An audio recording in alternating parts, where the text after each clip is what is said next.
Porque todo el que se enaltece será humillado, y el que se humilla será enaltecido.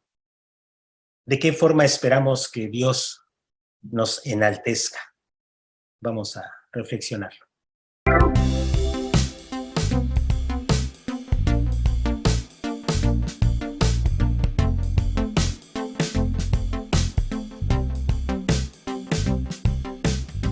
¿Qué tal, amigas y amigos del Invite? Aquí estamos una vez más en Tierra Buena para el Día del Señor, en este que ya es el 30º domingo de este ciclo C con San Lucas. Pues ya estamos en los últimos domingos de San Lucas. ¿Qué tal, Miguel, Jaime, Hola, Toño? ¿qué tal? Buenos Muy días. bien. Hola, ¿qué tal? Bien, pues vamos a ver qué nos cuenta Jaime. Jaime, ¿quieres hacer alguna introducción o algún No, comentario previo?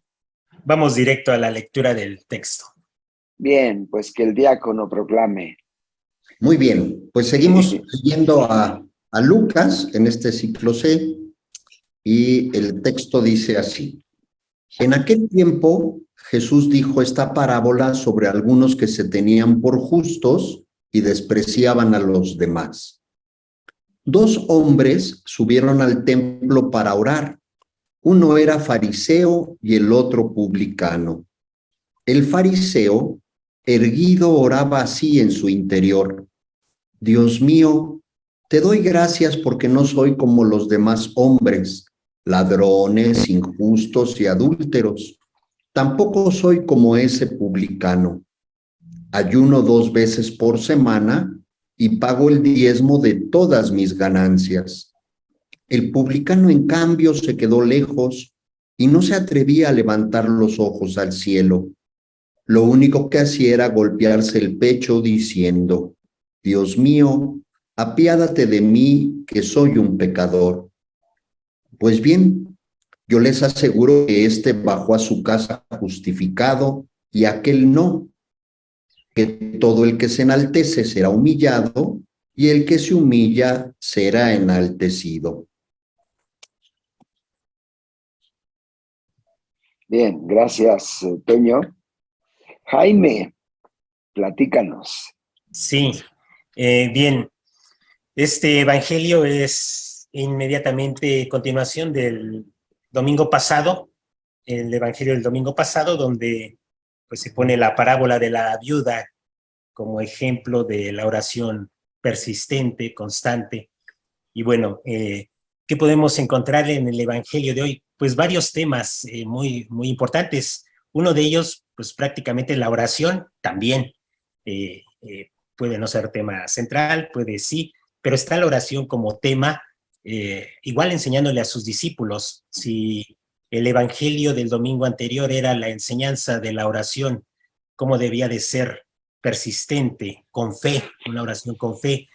Ahora nos enseña esta oración que es de súplica, una oración hecha por el pecador, por el publicano.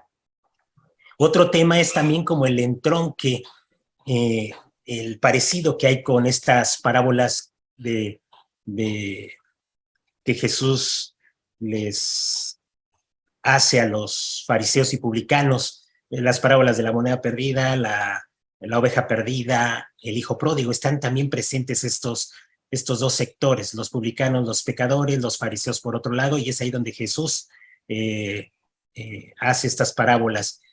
Y el tema es pues, la misericordia, ¿no? La misericordia de Dios. Ese también podría ser otro tema aquí que parece enlazarse con esas otras parábolas del capítulo 15 de Lucas. Otro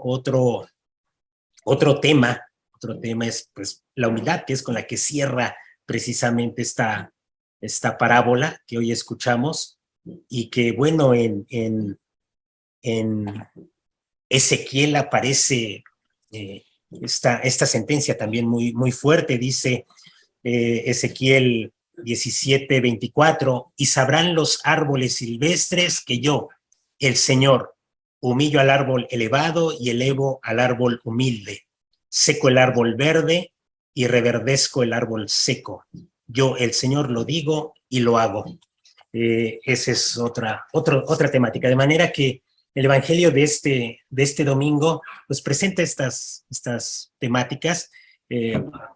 Realmente vamos a ver si las puedo enlazar, pero bueno, son estas temáticas: la misericordia de Dios, la humildad del que hace la oración, del publicano, y por supuesto la oración como tema. Son tres temas que están allí entrelazados en una parábola que Jesús hace precisamente ya en su recta final del camino a Jerusalén. Ya van subiendo, ya van llegando a Jerusalén, va terminando este camino que empezó en el capítulo 9 y va terminándose ya en este capítulo. Y bueno, Jesús da esta parábola.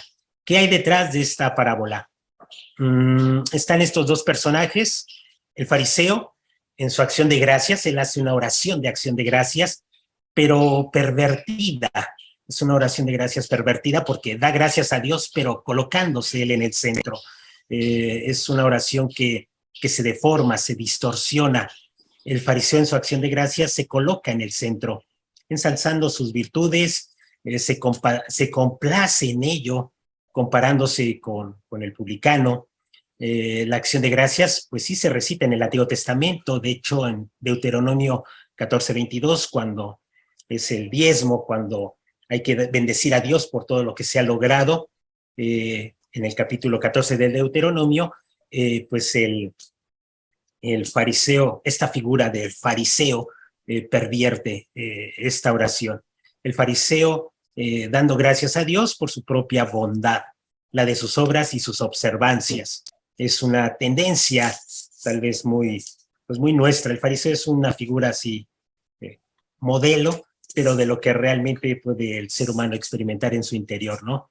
Autocomplacerse, esa necesidad de sentirse justo, de sentirse bueno, de sentir que está haciendo bien las cosas, de no ser tan malo, pues es una tendencia muy nuestra y que ante Dios tampoco se frena. Ante Dios podemos decir, mira, es que no robo, no mato, no hago daño a nadie. De hecho, a veces reducimos nuestra religión a, pues no me meto con nadie, yo respeto a todos, yo estoy bien. Una religiosidad en donde solamente nos lleva a tratar de buscar ser justos, sentirnos justos, pues con nuestras observancias, que pues no quiere decir que no las tengamos. Creo que sí observamos, vamos observando, pero ahí el dato es otro mucho más profundo que al rato comento. Pero ahí está la figura del fariseo. La figura del recaudador, él es otro, es una oración de súplica, no se atreve a levantar los ojos, no da gracias, solo pide misericordia, golpeándose el pecho, musitando un yo pecador, y ahí precisamente es donde encuentra el recaudador el restablecimiento de su condición de justo. Esta búsqueda de sentirnos justos es una condición que pues no lo logro yo por mi propio esfuerzo voluntario, sino que se vuelve como una experiencia donada por Dios. Y entonces aquí tenemos, el autor que leí hace relación de estos salmos, ¿no? El Salmo 51, misericordia, Dios mío, por tu bondad, por tu inmensa compasión, borra mi culpa. El Salmo 41, dichoso el que está absuelto de su culpa y a quien Dios no le ha apuntado su pecado. El Salmo 32, que también tiene ahí sus frases. Te declaré mi pecado, no te encubrí mi delito, propuse confesarme de mis delitos al Señor y tú perdonaste mi culpa y mi pecado. Entonces, aquí están pues estos dos personajes, estos dos escenarios, y es interesante, bueno, yo aquí lo voy percibiendo un poco, la vivencia de una religión solo de un cumplimiento externo que nos lleva pues a sacudirnos a veces lo que no queremos de nosotros, diciendo yo no hago tanto, yo no soy como aquel, y que está basado en esto de la ley, ¿no? De la ley. Y curiosamente, los salmos que relaciona aquí con el recaudador de impuestos, pues sabemos que los salmos es como la parte emocional, afectiva, piadosa de todo un pueblo. Es decir, verdaderamente el pecado ha caído hasta el corazón, que uno empieza ya pues a cambiar todo su esquema, empieza a cambiar todo su ámbito. cuando verdaderamente se ha reconocido el pecado. No solamente el reconocimiento del pecado a nivel racional, a nivel de decir, bueno, sí, ya me equivoqué, yo sí reconozco cuando me equivoco, que son nuestras frases todavía para defendernos. Ya cuando el pecado lo vamos ubicando en el corazón y cómo va haciendo estragos, cómo va causando sufrimiento, cómo va causando contradicciones en la propia vida, ahí sí entonces podemos ir descubriendo cómo reconociendo eso, el reconocer nuestra verdadera falta, nuestra verdadera condición, es como reinicia un camino nuevo de justificación o de restitución de la condición de justo. Esa búsqueda que todos tenemos, ¿no? Buscar ser justos, buscar ser buenos, buscar no ser tan malos, buscar, ahora hasta usamos estas expresiones de ser mejor persona, ¿no? Buscamos ser mejor personas haciendo lo que nos toca y tratando de hacerlo. Pero va más allá. Parece ser que el Evangelio propone que ese inicio de ser mejores personas o ser justos radica precisamente en reconocer la falta, reconocer la culpa. Y ese es el camino nuevo. Esta es la perspectiva diferente del Evangelio. El mundo ve los roles del fariseo, bueno, porque cumple, el publicano, tachado como pecador. Es el mundo que ve los roles, el mundo que ve apariencias, el mundo que ve imágenes y dice, pues este es bueno, este es malo. Y Dios que mira de una manera diferente, ¿no? Dios que ve al publicano en su quebranto y lo justifica, lo hace justo, inicia un camino de ser justo. Y el publicano y el fariseo que regresa pues sin nada más, regresa con sus propias glorias y ya no pasa nada más. Es como también el Evangelio presenta esta perspectiva, ¿no?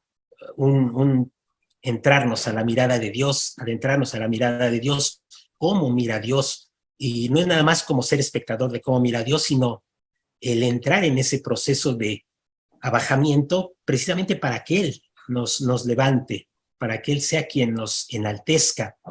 ¿Qué significa eso de enaltecerse? No que lleguemos a las glorias que tanto queremos, sino el enaltecerse precisamente lograr ese punto de confianza con Él, que es lo que no logra el fariseo. El fariseo pues tiene confianza en sus propios logros y conquistas y dice, yo sí estoy bien. No hay más avance, la vida parece que se termina allí. No hay más avances, aquí yo lo he hecho bien, aquí yo estoy plantado. Sin embargo, con el publicano es la posibilidad de que en mi pecado yo pueda confiar. Y ese es el enaltecimiento, eso es como el verdadero enaltecimiento que Dios propone, que el hombre en su propia condición de maldad está abierto a confiar a Dios, y entonces sí comienza una nueva vida, comienza un despliegue de la vida, de las propias capacidades, empieza a haber convicciones nuevas, empieza a haber iluminación, empieza a abrirse la vida. Y bueno, yo creo que a partir de ahí, es como podemos ver esto de que el que se enaltece será humillado y el que se humilla será enaltecido. El que se enaltece queda corto, el que se enaltece ya no avanza, el que se enaltece piensa que el mundo ha terminado con sus propias conquistas. Y bien, dice, pues ahí voy, ya no más. El que se humilla estoy abierto a la experiencia de confiar, y esto abre la vida en un espectro muy grande.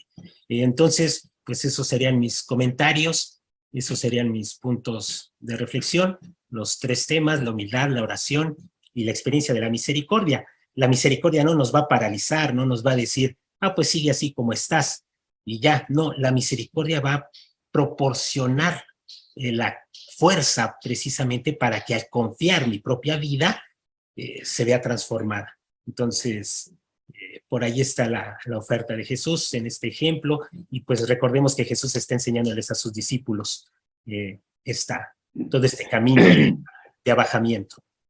Por ahí iría. Claro. Gracias, Jaime, por tu abundante reflexión. Michele.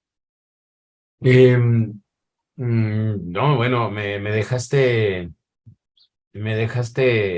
con los ojos cuadrados. Lo que yo voy a hacer es revisar esta explicación que nos diste muchas veces. Es muy muy profunda y cada frase que dijiste tiene muchas implicaciones, ¿no? Yo creo que pocas veces hemos tenido una explicación con tantas implicaciones como esta. Y tengo la necesidad de ver el video muchas veces y pues ir desgranando lo que dijiste. Yo me quedo con una primera reflexión, un cambio que hace Jesús del modo de relación con Dios. ¿Mm? Es como San Pablo dice, la ley mata y el espíritu vivifica. La ley era una cosa muy exterior, una cosa muy externa la fe de Israel. Tenían que hacer algunas prácticas como el ayuno, o el diezmo o las abluciones y todo era como como muy sencillo, vamos a decirlo así. Eh, yo, yo veo la fe de Israel como muy sencilla de aplicar en en el fondo no era tan sencillo, pero en el exterior era muy sencillo, lavarse las manos hasta el codo, no caminar algunos pasos, no mezclar alimentos, tener una forma de pensar de la pureza. Y este fariseo dice, yo ayuno 2 veces a la semana. Era mucho más de lo que se tenía que hacer. Era como un sentirse muy orgulloso de que él iba más allá de la ley, más allá de los preceptos, pagar el diezmo de todas las cosas. Bueno, son expresiones de religiosidad que pueden darnos una cierta finta de que somos merecedores, merecedores. Y este mérito, este merecimiento, lo cambia de Jesús por un nuevo tipo de relación. Ya no es presumirle a Dios que somos muy buenos, sino ponernos en nuestra situación interna, porque nuestra fe es interna, es de los sentimientos, de los criterios que nos manejan en nosotros, ¿no? Nuestros criterios que manejan toda nuestra vida. Y en esos criterios tenemos muchas deficiencias, todos. La santidad cristiana no es la justificación de los judíos. La justificación era por la ley. Una persona cumplidora de la ley era una persona justa. El cumplimiento de la ley podía uno tener un corazón podrido y estarse lavando las manos y estar ayunando 2 veces a la semana. El publicano que se siente podrido es el que tiene una reacción de fe delante del Señor. Y esta persona, dice el texto, queda justificada, baja a su casa justificada. Lucas, en algunos pasajes, va haciéndonos sentir que el templo de los judíos ya queda desacreditado por completo. Entonces, es interesante que el capítulo o el pasaje o la parábola termine con esta frase. El, el publicano que se sintió en una correcta relación con Dios, de ver su pecado, es el que baja a su casa, a su familia, justificado. Y el templo ya no es el lugar de la justificación, ya es la familia, ya es la sociedad en la que en la que tenemos que trabajar y vivir, ¿no? Y ya no es el hecho de ir al templo a presumirle a Dios nuestros méritos, sino a la iglesia vamos para escuchar la palabra y captar en qué tenemos que cambiar. No es una situación de te vengo a presumir, Dios, que estoy haciendo todo lo que me indicas y hasta más, y tú tienes la obligación de bendecirme. No, la obligación de Dios no es tal. Nosotros tenemos que escuchar la palabra de Dios y tratarla de poner en práctica. Y esto es lo que en la familia, vamos avanzando en el lenguaje del amor. Esto me parece que es lo mismo que tú dijiste. Las implicaciones, yo no creo que sea muy fácil para mí entender todo lo que dijiste. Y lo tengo que repasar muchas veces, y yo diría que todos lo tenemos que repasar muchas veces. Sí, sí, concuerdo, Michele. Toño. A ver, yo quisiera, digo, no repetir obviamente, pero vemos cómo Jesús, en el evangelio que escuchamos la semana pasada, nos dice de esa actitud orante que debemos tener siempre, ¿no? Día y noche, dice Jesús que debemos orar. Y hoy nos da mucha más pista de cómo tiene que ser la oración de nosotros. Y yo la visualizo como esa oración que efectivamente me convierte, porque yo creo que la mayoría de nosotros hemos adoptado mucho la figura del fariseo. Como ya decía el padre Jaime, nos sentimos muy contentos y a gusto porque, según nosotros, pues al no hacer muchas cosas que hacen los demás, pues ya nos sentimos súper contentos y súper alegres, ¿no? Porque según nosotros, por cumplir con ciertas normas y ciertas disposiciones, ya nos estamos ganando el cielo. Y lo que ha sucedido entonces es que no hemos realmente convertido y no nos hemos convertido y no hemos entendido realmente el mensaje de Cristo. Y entonces este domingo es un llamado a decir, oye, a ver, espérame un segundo, ¿no? Lo que importa no es lo exterior, lo que importa es el interior, ¿no? Porque el fariseo se compara con los demás en el exterior, pero el publicano está viendo desde su interior, y al ver en su interior se descubre como alguien que es muy pequeño y como alguien que todavía está en el camino de la conversión y por ende, pues le falta mucho todavía para llegar. Entonces yo creo que aquí es ese llamado que hoy nos hace Jesús de decir, oye, date cuenta de tu pequeñez y date cuenta de lo que realmente eres y date cuenta de todavía lo que te falta para poder decir que estás llegando ya a un camino de justificación, porque, pues, como bien dice el padre Miguel, el publicano baja justificado y queda justificado y hace su justificación en la sociedad, en la familia. Pues eso es lo que nos vuelve a decir Jesús, ¿no?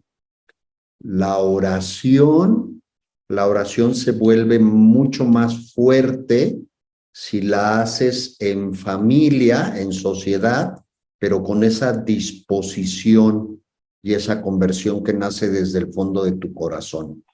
Yo ahí dejaría este primer comentario. Gracias, Toño. Pues hay como muchas ideas que planteaste desde el principio, Jaime. Yo solo subrayaría ya la dificultad práctica en la vida de todos los días, porque pues hacerle espacio a Dios o reconocer, como decías, Jaime, esta falta, es muy complicado porque egoístas como somos, ¿no? O ególatras también muchas veces, cuesta trabajo entonces el encuentro con Dios. Y el encuentro con Dios, como subraya Jesús en la parábola, pues viene desde el reconocimiento con confianza, como subraya Miguel, con un Dios que es misericordia, ¿no? Reconociéndome desde la falta, esto que mencionabas, Jaime, a propósito del humillarse o enalzarse, ¿no? Como la humillación, pues, reconociendo la falta, reconociendo mi miseria, mi pecado, la necesidad que tengo de Dios, pues hay posibilidad de crecimiento cuando llegas al tope de exaltar lo que soy, lo que logro, mis bondades, mis virtudes, pues ahí ya no hay.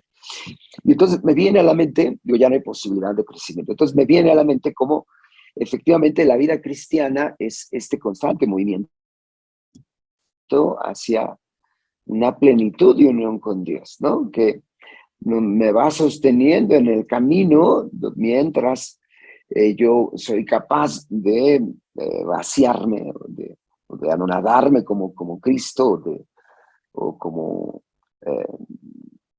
dice también Pablo, humíllate ante el Señor y Él te exaltará, ¿no? Entonces, sí, nos encontramos con la dificultad de que pues no nos gusta esto de reconocer, ya no digamos externamente, sino internamente. Me cuesta trabajo mirar mi miseria, mi límite, mi dificultad de estar en la relación con Dios y con el prójimo, y pues vamos penduleando entre la actitud del fariseo y la actitud del publicano, ¿no?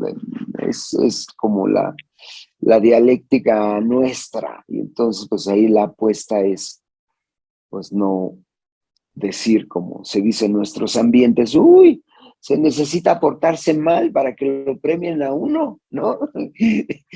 Donde pues implica totalmente la actitud del fariseo, ¿no? No voltean a verme a mí, que yo sí me comporto bien y yo sí hago bien las cosas y soy un pastor modelo, ¿no? Y ve a aquel desgraciado que se comporta mal, a él si lo pregunta. Entonces, pues eso es solo subrayar como la dificultad que en la vida diaria, en la vida concreta, de podernos mover. Ahora, ese es como el punto del camino de la vida cristiana, como yo me voy haciendo más como en esta actitud del publicano, que reconozco mi pecado, mi límite, y de ahí donde solo Dios me puede levantar, ¿no? Jaime. No, pues ya no tendría algunos, Ya no tendrías parque. Solamente como pues una imagen que me llega, esta actitud del publicano como un descenso, es un descenso realmente a estos dinamismos interiores, que así como se da en el interior el dinamismo de descender para descubrir la propia maldad, o sea, pues no, como dice el padre Victoriano, pues no es nada sencillo, mucho menos cuando tú lo quieres hacer solo diciendo, a ver, yo voy a reconocer mi falta, porque uno mismo se autojustifica solito. Entonces hay necesidad de una apertura, y en la apertura es como se va resolviendo esta tensión de sí soy pecador, pero yo mismo me justifico, sí me siento mal, pero yo no soy tanto como el otro. Toda esta bronca que hay de tensión se resuelve en la apertura, y yo creo que es en la apertura lo que Dios nos viene a ofrecer, ¿no? La apertura de tu propio corazón para salvarte, para vivir plenamente. Entonces sí me llego así como esta imagen de descenso, y que a nivel de dinamismo interior, pues también está a nivel de social, familiar, si a nivel social también, pues hay mecanismos que quieren sentirse buenos, ¿no? Decir, a ver, nosotros no hemos sido como los demás, nosotros sí hemos hecho esto, toda una necesidad de autojustificarse y de decir, soy bueno, para no mirar eso que a nivel de dinamismo interior aparece, a nivel social aparece, a nivel de gobiernos, a nivel de el deseo tan vehemente de decir, yo sí soy bueno, yo no estoy como los demás, yo estoy haciendo muy bien las cosas. Eso aparece también a nivel social, aparece toda esta tendencia del ser humano a decir, yo sí, de autoafirmarme solo en mí mismo y no desde la apertura de decir, a ver, yo me abro como soy ante Dios, ¿no? Ante esta confianza, de decir, a ver, yo me abro y este soy yo. Ese es un paso muy, muy duro que, bueno, yo creo que es el que Dios nos hace dar y es el que nos salva. Gracias, Jaime. Miquele, ¿quieres subrayar algo más? Sí, se me ocurren dos cosas muy importantes y muy valiosas de nuestra fe. Nuestra fe cristiana no es la fe de Israel. Para lo que decía Jaime de verse a uno mismo, nos hace mucha falta el valor de la comunidad. El valor de la comunidad que nos marca como muy directo y muy crudamente nuestros defectos. Y tenemos que escuchar lo que nos dicen los hermanos. Y esto a veces no nos lo dicen con palabras, sino que nos dicen de muchas formas. Y no estar en el punto farisaico de pensar que todos los demás están equivocados, ¿no? Es necesario tener una apertura para lo que nos dice la comunidad. Y junto con pegado de esto, me parece que el concepto de la santidad cambia radicalmente. La santidad judía es cumplimiento, es cumplimiento. Y la santidad cristiana es descubrimiento de nuestra propia realidad y ponernos en disposición de la acción de Dios en nuestras vidas. Dios va actuando y nosotros vamos cooperando con su actuación. No vamos presumiéndole a Dios nuestras obras, ni presumiendo a los demás las obras. A veces pensamos que la santidad cristiana es hacer todo bien. Y no. La vida de los santos más grandes que ha habido en nuestra fe dicen lo contrario. Santa Teresa de Jesús muere diciendo, soy una pecadora. San Francisco de Asís dice, ten misericordia de mí porque soy un pecador. Y si eso dicen Santa Teresa y San Francisco de Asís, ¿qué nos queda a nosotros? ¿Qué nos queda a nosotros? No podemos estar presumiendo ni pensando que a la hora de nuestra muerte Dios va a ser como cuentachiles, que nos va a agradecer mucho que hayamos sido sacerdotes, que hayamos predicado la palabra o que hayamos sido buenos cristianos, que dimos nuestro diezmo y a veces más del diezmo, y que fuimos buenos hermanos porque ayudamos, ¿no? Dios no nos tiene que premiar. Dios es un Dios que establece una relación de misericordia. Y la santidad no consiste en tener toda la vida pura, toda la vida buena.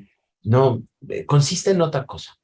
Es decir, mi aportación es que de esto se concluye dos cosas: la importancia de la comunidad y el cambio de mentalidad para la santidad. Si estamos llamados todos a la santidad, no estamos llamados a ser electropuros, perfectos, que no tengamos ningún defecto. No, no, al contrario. Es una conciencia verdadera que se dispone ante la misericordia de Dios a recibir su misericordia. Con esto me quedo. Insisto, voy a repetir el video muchas veces porque dijiste en cada frase cosas maravillosas. Te agradezco mucho.